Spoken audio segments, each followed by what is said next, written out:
Before showing the Spark program to predict breast cancer using machine learning logistic regression, I want to show you the generic steps to create a machine learning program in general. So we have here that the first step is to get ready the data to be processed. That means transform any non-numeric value to double number to make sure the precision is taken into consideration. Remove not required data that can be rows or columns or both. Determine the columns that are features. We know now that what are features. Create a column with an array of features, a vector per each row of the data that you're going to use. Create a column label with the result of the classification, malignant or not, for example.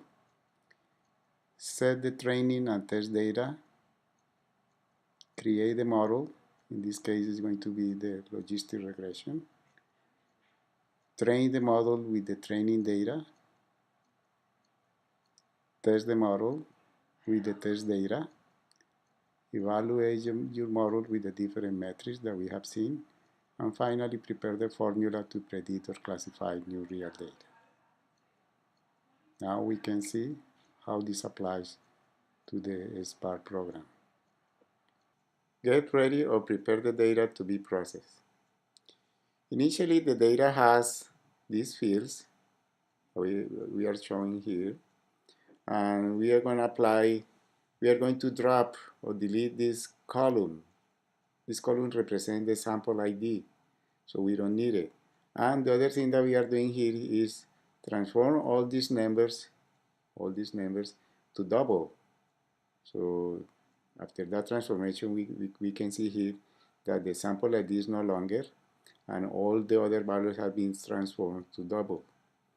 The other transformation that we need to do is if the last value, this one, is equal to 4, is going to be mapped to 0, mapped to 1, otherwise it's going to be transformed to 0. Here is the syntax. And it's going to be added at the beginning of the line. So here you see this new line with this new value is here. And the latest, that is this number 2, oh sorry, here, this number 2.0 is no longer here. So different steps needs to be done to prepare the data. Finally, we have the columns that we are interested in the double format. Now determine the columns that are features. This variable, feature calls, is defined as an array with the names of the different features. Then create a column with an array of features, a vector per row. So the final result is to the previous data set. After preparing the data, we need to add a new column that is called features, and with all those values here as an array format. This blue part is the new column. For that, you need to import this library, create this object. And this object is you are specifying what are going to be the columns involved in the new vector, and you say what is the name of the new column. So to the just created object, you applying a transformation to the previous data to get the expected result. Now you need to create an object saying what is the algorithm that you're going to use to predict your values. In this case, we are using the logistic regression. We have here some other parameters to try to reduce or to control in certain way the overfitting. What he was done at this point is to calculate the function that we talked about it at the beginning of this training. Now the model has the function to make predictions. As you can see here, we are asking the program to print the coefficients and the intercept. And as I mentioned earlier, the printing of the coefficients is not so clear, right? Look this one. You have a number here, a vector here, another vector, and another vector here. So the intercept is clear, but the explanation of the coefficients is the following. This first number are the number of features. We have 1, 2, 3, 4, 5, 6, 7, 8, 9. 9 features.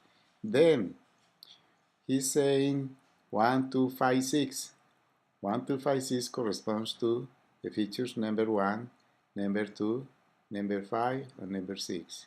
So these features are the only ones that have some coefficients. All the others are 0. You can see here. So the first value, this is the coefficient of the first feature.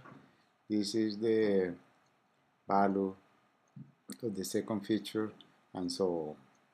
So you must have 4 coefficients: 1, 2, 3, and 4. We have seen this picture before. So the raw probability, we are calculating here the raw probability at the sum up of all those feature values multiplied by the corresponding coefficient.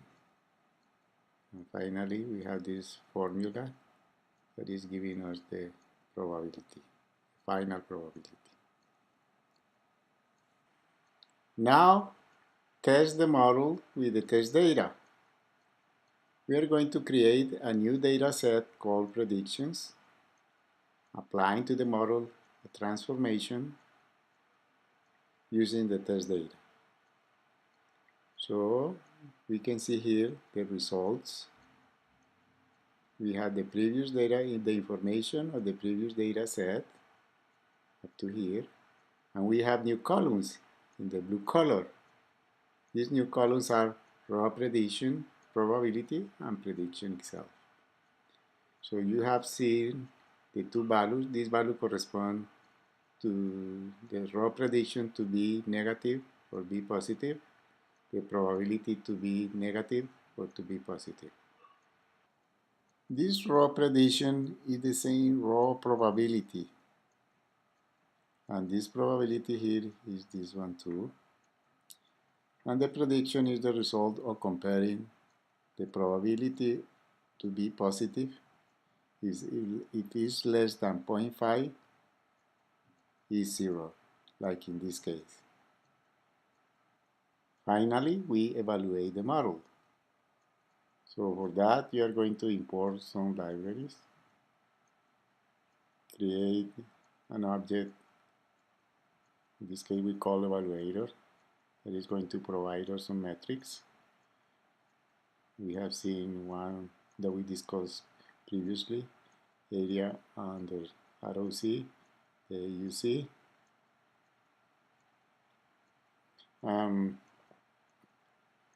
You can see clearly here the formulas to calculate the true positives, the true negatives, the false positives, and the false negatives. The key is true when the label is equal to the prediction. Remember here, this is the label and this is the prediction. So if these two values are the same, it's true. But true, positive, or negative, how can you decide that one? Because when the prediction is equal to 1, or the prediction is equal to 0. And you have a false when the label is different to the prediction. Again, positive or negative depends on the value of the prediction. And here you can see more calculations, but the one that I want to call your attention is the one, the area under the receiver operating characteristics curve. And it's really almost very close to 1. And remember that we said that is a good sign of your classifier. If your classifier is not doing a good job, not necessarily is because the formulas of the model is wrong. Maybe the problem are your features. So you have to be very careful to decide what features are included or not, because the failure of your classifier can be there.